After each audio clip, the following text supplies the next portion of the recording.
মিয়ানমারের কারাবন্দী সাবেক নেত্রী ও নোবেল শান্তি পুরস্কার জয়ী অং সান সুচি ভালো আছেন। মিয়ানমারের সামরিক জান্তা সরকারের বরাত দিয়ে ১৬ ডিসেম্বর এই তথ্য জানায় মিয়ানমার ডিজিটাল নিউজ।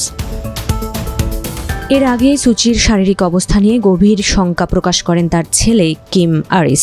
বার্তা সংস্থা রয়টার্সকে দেওয়া এক সাক্ষাৎকারে তিনি বলেন, মায়ের স্বাস্থ্য ভেঙে পড়েছে এবং দীর্ঘদিন ধরে তার বিষয়ে নির্ভরযোগ্য কোনো তথ্য পাওয়া যাচ্ছে না। কিম আরিস আশঙ্কা প্রকাশ করে বলেন, আমার মা মারা গেলেও আমি হয়তো জানতে পারবো না।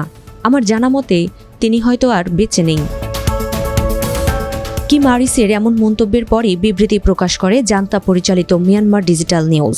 তাতে বলা হয়, অং সান সুচি ভালো আছেন।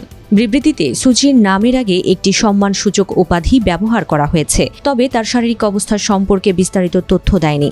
এই বিষয়ে আরও জানতে বিবিসি সহ একাধিক আন্তর্জাতিক গণমাধ্যম কর্মীরা জান্তা প্রশাসনের সঙ্গে যোগাযোগ করলেও কোনো সাড়া মেলেনি। ২০২১ সালে সামরিক অভ্যুত্থানের পর অং সান সুচিকে গ্রেপ্তার করে জান্তা সরকার। তখন থেকেই কারাগারে বন্দী আছেন তিনি। বর্তমানে ৮০ বছর বয়সী সুচি রাষ্ট্রদ্রোহ, ঘুষ কেলেঙ্কারি, ভোট জালিয়াতি সহ বিভিন্ন অভিযোগে মোট ২৭ বছরের কারাদণ্ড ভোগ করছেন। মানবাধিকার সংগঠনগুলোর দাবি, সুচিকে রাজনৈতিকভাবে নির্মূল করার লক্ষ্যেই এসব ষড়যন্ত্রমূলক অভিযোগ আনা হয়েছে।